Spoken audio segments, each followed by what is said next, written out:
Clear? Today I will start third system. This system is called Munro system because this was developed by Thomas Munro but started by Captain Alexander Reed. तो इसमें दो main name याद रखने हैं, read and Munro. और इसलिए इस system को क्या कहा गया? Munro system because it was developed by Thomas Munro and started by Captain Alexander Read. And the other name of the system was Ryotwari. Two settlements आपने याद रखी थी. First, permanent settlement in which revenue was fixed and the duty to collect revenue was given to zamindars, taluqdars. Second system हमने किया था, that system was Mahalwari system. In this system the responsibility to collect the revenue was given to village headman, but this revenue was not fixed. It varied from village to village depending upon the nature of the soil and the crops required from that area. Clear? So third improvement in agriculture by East India Company to increase the revenue, increase the financial resources was Munro system. ठीक है? और ये आपने याद रखना है that this was developed by started by Captain Alexander Reed and developed by Thomas Munro. इसीलिए इसको मुनरो सिस्टम भी कहते हैं और रैयतवाड़ी सिस्टम भी कहते हैं. अब इसमें वर्ड रैयत वर्ड बच्चे, इसमें रैयत वर्ड का मतलब क्या है? कल्टीवेटर.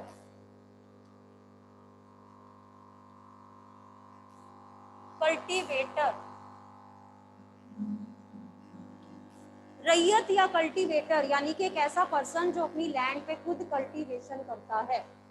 यानी कि अब आप इसका समझ गए होंगे कि सिस्टम का मतलब क्या है कि रैयत जो है, कल्टीवेटर खुद टैक्स देगा, यानी कि बीच में से मीडिएटर्स को निकाल दिया. ठीक है? अब ये जो था ये पूरी कंट्री में अलग अलग, जैसे हम कहते हैं कि स्टेट्स में नहीं स्टार्ट किया गया, कुछ पर्टिकुलर जैसे हम कहते हैं कि स्टेट्स लाइक साउथ में, बेसिकली साउथ में ये स्टार्ट किया गया था, कुछ सदर्न एरियाज. और साउथ की बात करें तो कुछ ऐसे एरियाज जो टीपू सुल्तान के अंडर थे और टीपू सुल्तान से वॉर के बाद वो एरियाज ईस्ट इंडिया कंपनी के पास आ गए. इन एरियाज में उस टाइम पीरियड में ना कोई जमींदार या इम्पोर्टेंट पर्सन नहीं थे, तो उन एरियाज में लोग अपनी कल्टीवेशन खुद ही करते थे, तो वहाँ पे बड़े बड़े जमींदार नहीं थे. और इसीलिए इन एरियाज में रेवेन्यू कलेक्ट करने की रिस्पॉन्सिबिलिटी इंडिविजुअल्स यानी कि रैयत को ही दी. यानी कि ये ट्राई किया गया सदर्न एरियाज. ऐसे एरियाज कौन से एरियाज थे? जो टीपू सुल्तान से वॉर के बाद ईस्ट इंडिया कंपनी ने कैप्चर किए. और उनको ये लगता था, दोनों को, रीड और मुनरो, उनको ये लगता था कि जो सदर्न एरियाज में जमींदार नहीं हैं और इसीलिए रैयत को रिस्पॉन्सिबिलिटी दी जाए कि वो कल्टीवेशन करें. और फील्ड्स को प्रॉपर सर्वे किया गया.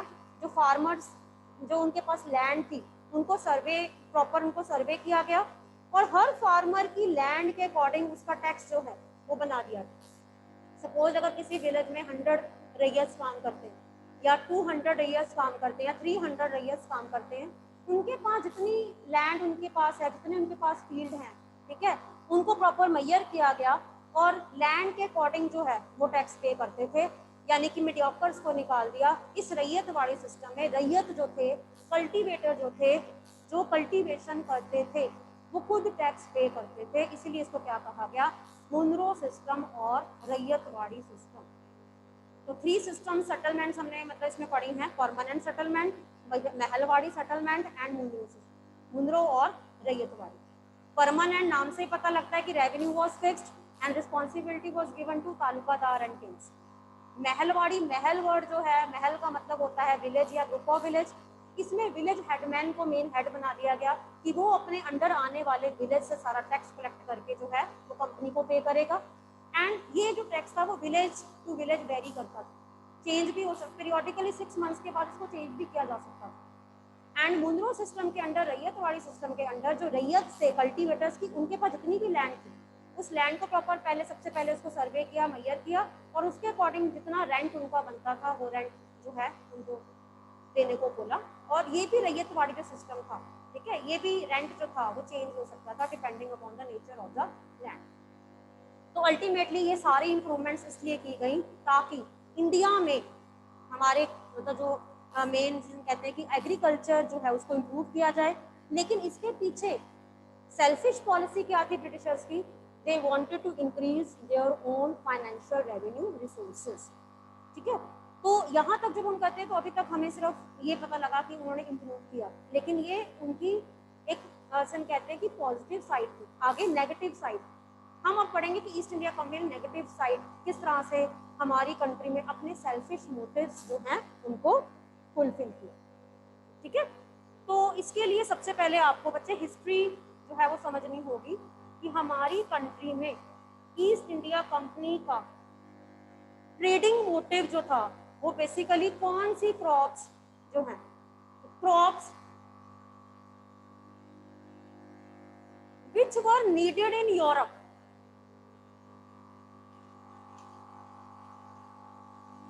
यूरोप एक कॉन्टिनेंट है और यूरोप में ब्रिटेन एक कंट्री, जैसे एशिया, एशिया में इंडिया, ऐसे ही ब्रिटेन का मेन टारगेट क्या था? पूरे यूरोप में उन क्रॉप्स को बेचा जाए जिनकी डिमांड जो है वो बहुत ज़्यादा है। और वो क्रॉप्स जो थी वो ब्रिटेन कहाँ से ग्रो करना चाहते थे? इंडिया से, because India was a colony of Britain and India में प्रोडक्शन जो होती थी क्रॉप्स को यहाँ से बेचा जाता था और यूरोप, ठीक है, यहाँ यानी कि इंडिया से क्रॉप्स को यहाँ पे खरीदा जाता था और यूरोप में बेचा जाता था। तो अल्टीमेटली प्रॉफिट मोटिव जो था वो ब्रिटिशर्स का था टू अर्न मैक्सिमम प्रॉफिट। तो ये जो था ये किसके द्वारा किया गया? ईस्ट इंडिया कंपनी, जो एक ट्रेडिंग कंपनी जिसका मेन टारगेट था इंडिया में ट्रेडिंग करना, ठीक है। तो they decide to grow those crops to meet the demands in Europe, यानी कि ब्रिटिशर्स चाहते थे कि इंडिया में सिर्फ वही क्रॉप्स को ग्रो किया जाए, एक्सपैंड किया जाए जिनकी डिमांड यूरोप में। कौन सी क्रॉप्स? बेसिकली ऑपियम, इंडिगो, जूट, ये बेसिकली ये मेन इंपॉर्टेंट क्रॉप्स। ओपियम एक ऐसा प्लांट होता है जो ड्रग्स और मेडिसिन में यूज किया जाता है। तो इंडिया का क्लाइमेट जो था that was suitable for growing opium, so that's why it was needed in Europe. So the you can say cultivation in India was expanded for the production of opium. Second is Indigo. Indigo जो है एक die मतलब die करने के लिए जो है वो यूज किया जाता है प्लांट, ब्लू कलर। आज के टाइम में तो केमिकल्स होते हैं ना बच्चे डाई करने के लिए, पुराने टाइम पीरियड में प्लांट से जो है वो नेचुरल कलर्स ऑब्टेन किए जाते थे। तो इंडिगो प्लांट का नाम, और इस प्लांट को यूज किया जाता था ब्लू कलर की डाई बनाने के लिए, क्योंकि इससे कॉटन जो है उसको कलर किया जाता था। This Indigo was very you can say it was in great demand in Europe. इस कलर की बहुत डिमांड थी यूरोप में एंड इसकी प्रोडक्शन जो थी वो इंडिया में सूटेबल। इंडिया एक ट्रॉपिकल लैंड माना जाता है, tropical, lies in tropics, tropic of cancer and tropic of Capricorn.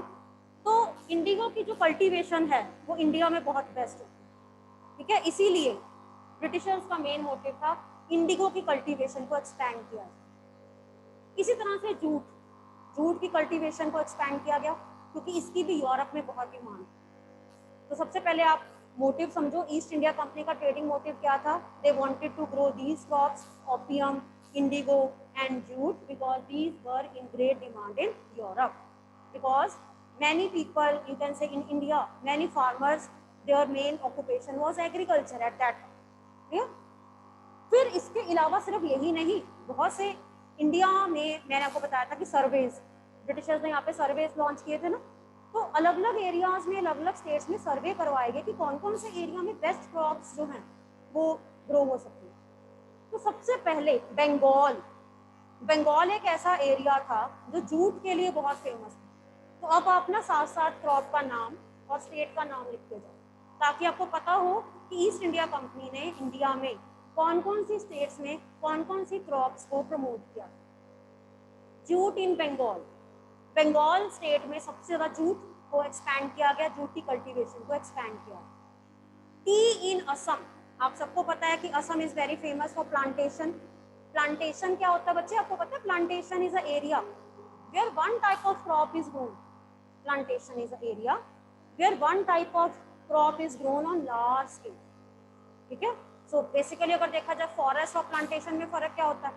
Forest एक ऐसा एरिया होता है जहाँ पे अलग अलग तरह के ट्रीज होते हैं, लेकिन प्लांटेशन एक ऐसा एरिया होता है जहाँ पे एक ही तरह के क्रॉप्स जो है उगाई जाती है, लाइक टी प्लांटेशन, ठीक है, या फिर हम कह सकते हैं रबर प्लांटेशन या शुगर केन प्लांटेशन। ठीक है, नंबर 1 जूट इन बंगाल, नंबर 2 टी इन असम, यानी कि असम में बहुत सी प्लांटेशन जो है वो स्टार्ट की गई जहाँ पे टी ग्रो होती थी, और टी जो है वो यूरोप में बहुत उसकी demand. Then next is sugarcane, Uttar Pradesh सबसे बेस्ट जिसे कहते हैं कि हमारी स्टेट इंडिया में उत्तर प्रदेश में बहुत ज़्यादा शुगर केन की कल्टीवेशन होती है। ठीक है, तो बीट इन पंजाब, ये तो आपको सबको पता है कि नॉर्दर्न जो हमारा फर्टाइल प्लेन है that is very famous for wheat, तो पंजाब एरिया में बीट की प्रोडक्शन को एक्सपैंड किया गया। कॉटन इन महाराष्ट्र, महाराष्ट्र में ब्लैक सॉइल होने के कारण कॉटन जो है वो बहुत ज़्यादा उसको एक्सपैंड किया गया। एंड राइस इन मद्रास, मद्रास का जो एरिया है वहाँ पे जो है वो राइस उसकी कल्टीवेशन को एक्सपैंड किया गया। And East India company use many different kind of methods to expand cultivation. तो ये मेन सबसे पहले आप याद रखो कि इन क्रॉप्स को अलग अलग एरियाज में एक्सपैंड किया गया, कल्टीवेशन एरिया को एक्सपैंड किया गया। अब सबसे इम्पॉर्टेंट जिसे हम कहते हैं इसमें हम बताएंगे इंडिगो। अब हमने एक क्रॉप का एग्जाम्पल लिया, ठीक है, एक्सपैंड करने के पीछे एक्सप्लॉयटेशन की स्टोरी है। ठीक है, क्योंकि लोग विलिंगली जो है वो उस टाइम पीरियड में हमारी कंट्री में क्या था कि लोग विलिंगली जो उनका दिल करता था वो क्रॉप्स उगाते थे, लेकिन जब उनको फोर्स किया गया to grow these kind of crops in their areas, so at that time the story of exploitation began. So that I will tell you only one story, indigo, story of indigo, ki how people were compelled to produce indigo in their fields, कि लोगों को compel किया गया कि आप wheat को grow करना छोड़ दो, राइस को ग्रो करना छोड़ दो, आप सिर्फ अपने प्लांट्स अपने फार्म्स में सिर्फ इंडिगो को ही प्लांट करोगे, इंडिगो को ही प्रोड्यूस करोगे। तो ऑब्वियसली उस टाइम पर में बहुत से फार्मर्स को प्रॉब्लम्स फेस करनी पड़ी। तो अब हम जो है वो हमारी जो स्टोरी है that is related with the one of crop, हम कोई भी क्रॉप की एग्जांपल ले सकते हैं। ठीक है, तो दैट इज इंडिगो।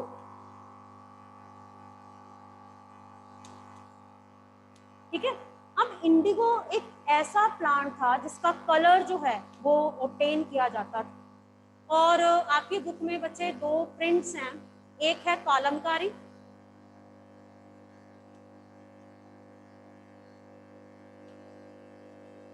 दोनों तरह के जो प्रिंट्स हैं, ठीक है, जब आप इन जो है वो आपकी बुक में देखोगे ना बच्चे, दोनों तरह के जो प्रिंट्स हैं इनमें ब्लू कलर जो ये यूज किया गया है, एक है Morris cotton print, you can see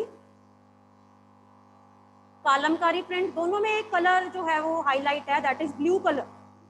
तो ये कॉटन के ऊपर यानी कि कपड़े के ऊपर प्रिंट किया गया। तो उस टाइम पीरियड में जिस टाइम की हम बात कर रहे हैं, इन प्रिंट्स यानी कि कपड़े को बनाने के लिए जो ब्लू कलर था वो इंडिगो प्लांट से ऑब्टेन किया जाता था। ठीक है, तो इसमें कालमकारी प्रिंट है जो इंडियन था, ये इंडियन था। एक था मॉरिस प्रिंट,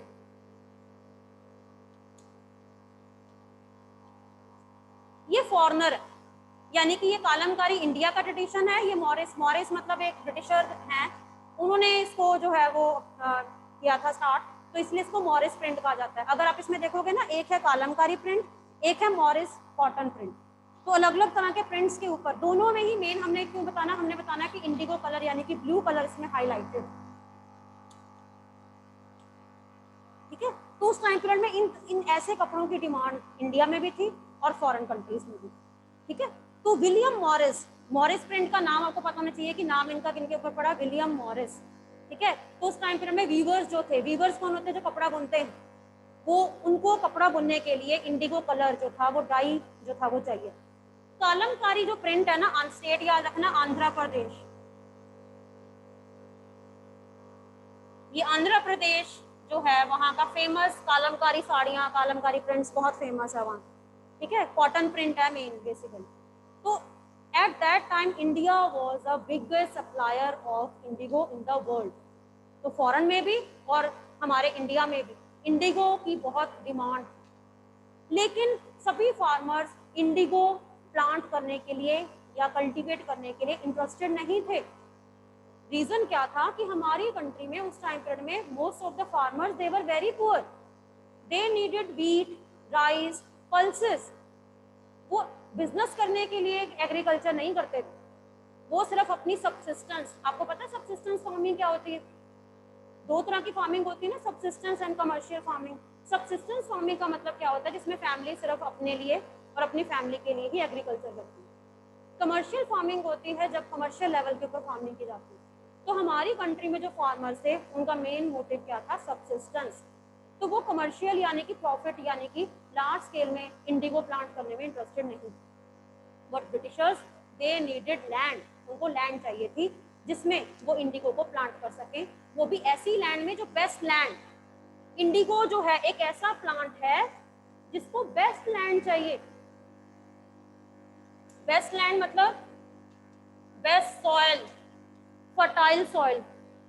पर आपको पता है कि हमारी कंट्री में जो फार्मर्स हैं वो ऐसी सॉइल पे व्हीट और राइस ग्रो करेंगे, वो इंडिगो क्यों ग्रो करेंगे?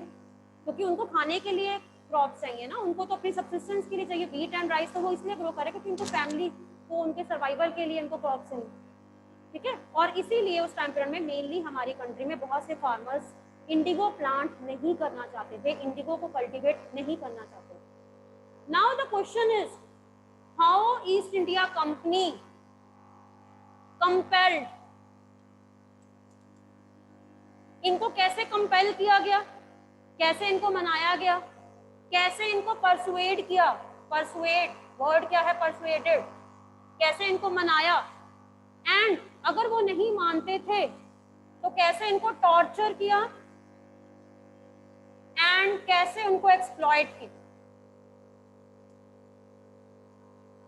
So any kind of question I can ask, how people were compelled to grow indigo, how East India Company persuaded farmers to grow indigo, how they were tortured and exploited, या what you know about the indigo cultivation during East India Company।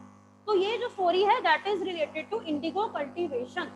इसमें हमने main बताना है कि Indigo cultivation, वैसे तो मैंने को बहुत सी क्रॉप्स बताई हैं, लेकिन हमने जैसे एक एग्जांपल लिया है कि इंडिगो कल्टीवेशन के लिए इनको क्यों फोर्स किया गया, फोर्सफुली जो है वो इंडियंस को इसके लिए जो है कंपेल किया गया।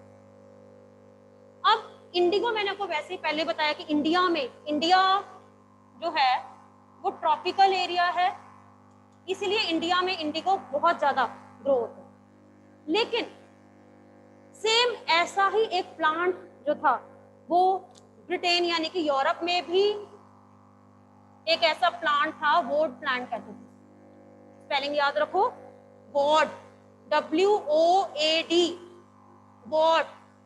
एक ऐसा प्लांट था जिस प्लांट का कलर जो था वो वॉयलेट कलर, ठीक है, वॉयलेट कलर होता है, वॉयलेट ब्लू कलर। इसका भी सेम इंडिगो की तरह ही कलर होता है। ये टेम्परेट प्लांट है, टेम्परेट है ये सिर्फ टेम्परेट जोन में ही ग्रो कर सकते हैं। लेकिन दोनों में फर्क क्या था? इसका कलर बहुत ब्राइट था एंड इसका कलर जो था वो बहुत डल था। तो जब भी कॉटन टेक्सटाइल की बात आती थी, पीपल दे प्रेफर, जो कॉटन टेक्सटाइल मिल्स में इंडिगो को प्रेफर किया जाता था और जो वोड था उसको प्रेफर नहीं किया जाता। लेकिन फॉरेन कंट्रीज में वोड प्लांटेड क्योंकि वो टेम्परेट मैंने बताया टेम्परेट जोन कौन सी होती है? Temperate areas, Tropic of Cancer और Arctic Circle, Tropic of Capricorn और एंटार्क्टिक सर्कल के बीच के जो एरियाज हैं उनको टेम्परेट जोन कहा जाता है। तो बेसिकली ये जो प्लांट था वो इन टेम्परेट जोन में, ये एक तरह से ऑप्शन ऑल्टरनेट था। ऑल्टरनेट किसके लिए था? इंडिगो के लिए। यानी कि जहाँ पे इंडिगो नहीं मिलता था वहां पे लोग वोट प्लांट यूज कर सकते थे। अब यूरोप में जो वोट प्रोड्यूसर जो इस प्लांट को ग्रो करते थे वो चाहते थे कि यूरोप में इंडिया का इंडिगो जो है यानी कि उसकी सप्लाई को बंद कर दिया जाए। क्लियर? जो वोट प्रोड्यूसर थे, जो वोट को प्लांट को प्रोड्यूस करते, जो फार्मर्स थे, वो चाहते थे कि इंडिया का जो इंडिगो है वो यहाँ पे ना आए। लेकिन जो टेक्सटाइल, जो कपड़ा बनाते थे, वो चाहते थे कि इंडिया का जो इंडिगो है उसको आने दिया जाए। तो दो तरह के लोग थे। अब दो तरह के लोग कैसे हुए? एक तो हो गए फार्मर्स और दूसरे हो गए कॉटन टेक्सटाइल, जो कपड़ा बनाते थे, मिल्स। हम बात कर रहे हैं यूरोप की। एक ये है इंडिया और इस तरफ है यूरोप, ठीक है। यूरोप में जब इंडिगो नहीं मिलता था तो लोग वोट प्लांट यूज करते थे। तो जो फार्मर्स वोट प्लांट की कल्टीवेशन करते थे उनको ये था कि इंडिया का इंडिगो जो है वो यूरोप में बंद हो जाना चाहिए, क्योंकि वो अपने वोट प्लांट को सेल करना चाहते थे ताकि उनकी डाई जो है उसको यूज किया जाए। लेकिन यूरोप में जो कॉटन टेक्सटाइल थे, जो कपड़ा बनाते थे, जो कॉटन मिल्स के ऑनर थे, वो वोट नहीं बल्कि इंडिगो चाहते थे। और इसीलिए कॉटन टेक्सटाइल के मिल्स ने यूरोप की गवर्नमेंट या अपनी अपनी कंट्रीज में गवर्नमेंट को प्रेशराइज किया कि वो वोट को नहीं बल्कि इंडिगो को यूज करना चाहते हैं टेक्सटाइल मिल्स को। एंड विद दिस हम ये कह सकते हैं कि इंडिगो की डिमांड जो है वो यूरोप में बहुत ज़्यादा बढ़ी। और जब इंडियन इंडिगो की डिमांड यूरोप में बढ़ी तो उससे ईस्ट इंडिया कंपनी जो थी उसने इंडिगो प्लांट करने के लिए इंडियंस को कंपेल करना शुरू कर दिया। तो ये जस्ट एक बेस है जिसमें मैंने आपको ये बताया कि प्रेशराइज क्यों किया गया, what was the reason why people were pressurised, because at that time demand of indigo in Europe was very high. Second आप बताओगे, in Europe the plant wood, the dye obtained from this plant, the color was very dull. So that's why cotton textile producers जो कपड़ा बनाते थे, they wanted that indigo should be supplied in their country, कि India का Indigo उनकी country में supply किया जाए क्योंकि उसका कलर बहुत ब्राइट था और लोग पसंद भी करते थे। So cloth producers they wanted Indian indigo, so demand for Indian indigo increased। और इसीलिए ब्रिटिशर जो थे वो इंडिया यानी कि वो इंडिया का इंडिगो खरीदना चाहते थे, ठीक है, आपको पता है। और इसीलिए इंडिया में इंडिगो को बहुत ज़्यादा एक्सपैंड किया गया। और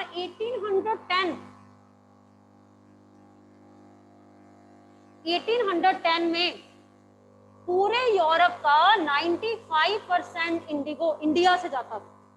तो आप देखोगे कितना successful in east India company जो थी, यानी कि किस तरह से उन्होंने इंडिया में इंडिगो कल्टीवेशन को एक्सपैंड किया।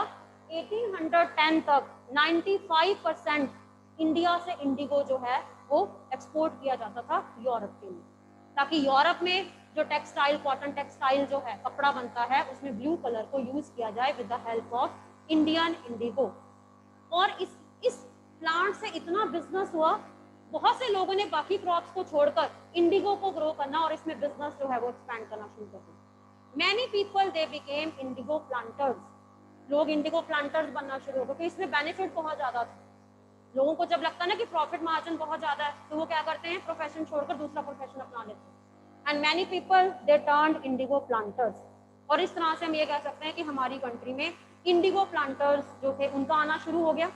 फॉरेन कंट्रीज से इंडिगो प्लांटर्स हमारी कंट्री में आना शुरू हो गए और इस तरह से हमारी कंट्री में इंडिगो प्लांट करने के लिए जो नया सिस्टम जो है वो स्टार्ट हुआ।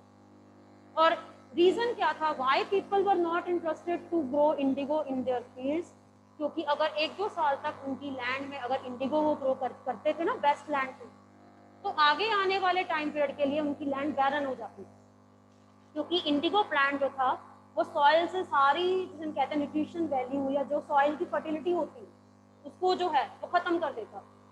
और उसके बाद फार्मर्स उस लैंड पे 3-4 इयर्स के लिए वीट या राइस ग्रो नहीं कर सकते, और इसीलिए कोई भी फार्मर नहीं चाहता था कि वो अपनी बेस्ट लैंड के ऊपर इंडिगो ग्रो करे, क्योंकि उनकी फर्स्ट प्रेफरेंस क्या थी कि बेस्ट लैंड एलुवियल सॉइल के ऊपर किसकी कल्टीवेशन की जाए, वीट, राइस या food crops.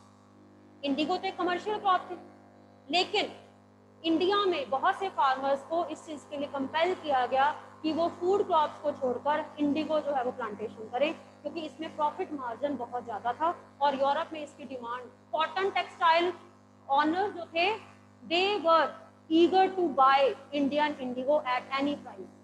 So that's why we can say that profit margin increased or many people they turned indigo planters. And with this हम ये कह सकते हैं कि हमारी कंट्री में इंडिगो प्लांटेशन जो है उसकी स्टार्टिंग, ठीक है।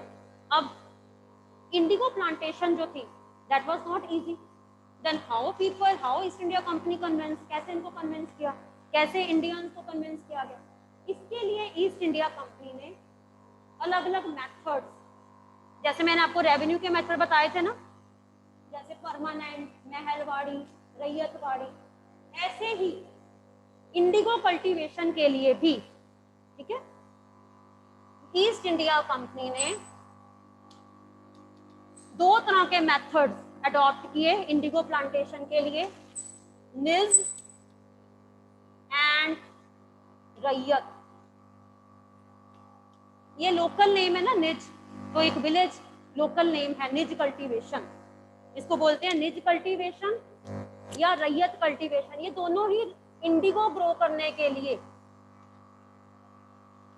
ब्रिटिशर्स की पॉलिसीज थी। निज कल्टीवेशन तो मतलब सबसे पहले आपको मैं पूछ सकती हूँ what do you know about निज कल्टीवेशन। निज कल्टीवेशन तो अल्टीमेटली आपको पता होना चाहिए कि निज कल्टीवेशन का मतलब है इंडिगो ग्रो करने के लिए ब्रिटिशर्स की policy. And what do you know about the रैयत, यानी कि इंडिगो ग्रो करने के लिए रैयत। रैयत अगेन आपको पता है रैयत का मतलब क्या होता है, कल्टीवेटर। कल्टीवेटर्स को कैसे परसुएड या कन्विंस किया गया इंडिगो प्लांट ग्रो करने के लिए। सबसे पहले निज कल्टीवेशन क्या थी, निज कल्टीवेशन का मतलब क्या है, इसमें क्या था, planters they produce Indigo and land was directly controlled. निज कल्टीवेशन में क्या होता था, जो प्लांटर था इंडिगो प्लांटर,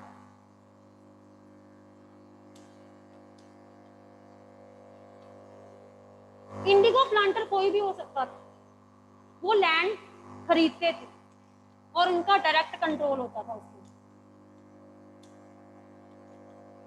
सपोज अगर कोई भी पर्सन इंडिगो प्लांटर बनना चाहता है तो वो लैंड को खरीदता था और उस लैंड पे उसका डायरेक्ट कंट्रोल होता था। और लैंड को खरीद कर वो क्या करते थे, अब खुद तो वो कल्टीवेशन नहीं करेंगे, तो उस लैंड के ऊपर कल्टीवेशन कौन करते थे, हायर्ड लेबर। हायर्ड लेबर का मतलब जिनको वो सैलरी देते थे, यानी कि इंडिगो प्लांटर ये कोई भी हो सकते थे, इंडियन भी और ब्रिटिशर्स भी। ये इंडिया में आकर लैंड खरीदते थे और उसके बाद उस लैंड के ऊपर इनका डायरेक्ट कंट्रोल होता था और उसके बाद उस लैंड में से ये इंडिगो प्रोड्यूस करने के लिए लेबर्स को हायर करते थे और इन लेबर्स को सैलरीज दी जाती थी। लेकिन इनकी मेन प्रेफरेंस क्या होती थी, फर्टाइल लैंड। ये कौन सी लैंड खरीदते थे, fertile.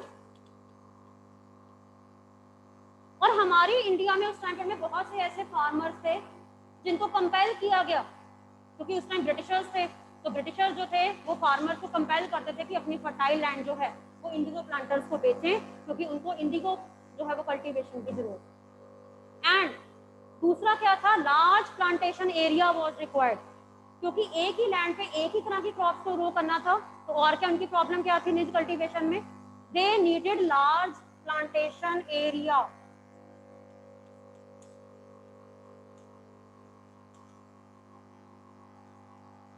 Large plantation area was needed. तो इंडिगो प्लांटर्स उसी लैंड को खरीदते थे जो जहां पे लैंड को प्लांटेशन एरिया में कन्वर्ट किया जाए। और उस प्लांटेशन एरिया को, इतने बड़े एरिया को, क्योंकि उस टाइम में ट्रैक्टर्स नहीं होते थे, हार्वेस्टर्स नहीं होते थे, तो पूरी लैंड को फ्लो करने के लिए बहुत से फ्लो और बुलेट कार्ट चाहिए। तो ये भी उनको प्रोवाइड करने की रिस्पॉन्सिबिलिटी किनकी होती थी, विलेज हेडमैन, जो विलेज के हेडमैन होते, flow and bullet carts, bullocks, क्योंकि पुराने टाइम पीरियड में ट्रैक्टर्स नहीं होते थे, तो फ्लो और बुलक्स जो थे उनको वो चाहिए थे इन इंडिगो प्लांटर्स को। सपोज अगर कोई फॉरेन इंडिगो प्लांटर था, वो फॉरेन से आया, वो आके पहले लैंड खरीदेगा, उसके बाद fertile land large plantation area में कन्वर्ट करेगा और उसके बाद उसको एग्रीकल्चर करने के लिए लेबर चाहिए, साथ में उसको फ्लो और बुलक्स भी चाहिए। ठीक है। तो इसका मतलब है कि उस टाइम पर में इतनी सारी इन्वेस्टमेंट जो थी वो कंपनी की हेल्प से की गई, ताकि इन प्लांटर्स को प्रॉपर यहाँ पर इन्वेस्ट करने के लिए जो है वो बुलाया, इन्वाइट किया गया। ये फॉरेनर्स भी हो सकते थे, इंडियंस भी हो सकते थे, दोनों ही तरह से। तो ultimately British east India company का मेन टारगेट क्या था, इंडिया में इंडिगो प्लांटेशन को और ज़्यादा एक्सपैंड करना। लेकिन प्रॉब्लम क्या थी कि बहुत से, यानी कि उस पर्टिकुलर लैंड के लिए बहुत ज़्यादा प्लो और बुलक चाहिए थे, क्योंकि इतनी सारी लैंड को जो है वो टिल करने के लिए, प्लोइंग करने के लिए जो था, क्योंकि उस टाइम मैकेनाइज फार्मिंग नहीं होती थी। तो यूनिट ऑफ लैंड उस टाइम आपको पता है यूनिट ऑफ लैंड क्या था, बीघा, BIGHA, 1 बीघा, 2 बीघा। तो आपको पता होना चाहिए कि बीघा का मतलब क्या होता है, unit of land, unit of land. और 1 बीघा यानी कि 1 बीघा के लिए 2 प्लो चाहिए। सपोज अगर इंडिया को 1 बीघा का मतलब होता है कि बहुत थोड़ा सा स्मॉल एरिया, ठीक है, उसके लिए 2 प्लो और 2 बुलक चाहिए। तो कितनी सारी लैंड के लिए कितने बुलक और कितने जो है वो प्लो चाहिए होंगे। और ऐसे में जिस टाइम पीरियड में राइस की कल्टीवेशन करनी है, व्हीट की कल्टीवेशन करनी है, तो फार्मर जो हैं वो प्लो और बुलक्स जो हैं वो इन इंडिगो प्लांटर्स को क्यों देंगे, वो तो अपने अपने एरियाज में व्हीट एंड राइस ग्रो करेंगे। और इंडिगो प्लांटर्स ये भी नहीं है कि वो इतने सारे प्लो को खरीदें, बुलक्स को भी खरीदते हैं, प्लोज को भी खरीदते हैं। तो this was a main problem in this cultivation, कि उस टाइम पीरियड में कल्टीवेशन एक्सपैंड करने के लिए इन्वेस्टमेंट बहुत ज़्यादा चाहिए, और ये इन्वेस्टमेंट इंडियन बहुत कम करते थे, फॉरनर्स करते थे आकर, और जिसके लिए उनका rate of percentage, rate of profit भी बहुत हाई होता है। ठीक है, तो अल्टीमेटली हायर लेबर का मतलब है कि लेबर्स को उस टाइम पीरियड में हायर किया गया। ये था निज कल्टीवेशन, जिसमें जो लेबर थी वो काम करती थी इंडिगो के लिए, इंडिगो ग्रो करने के लिए। क्लियर? ये था निज cultivation. Clear?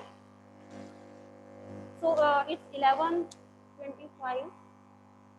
Tomorrow I will discuss with you रैयत cultivation. Clear?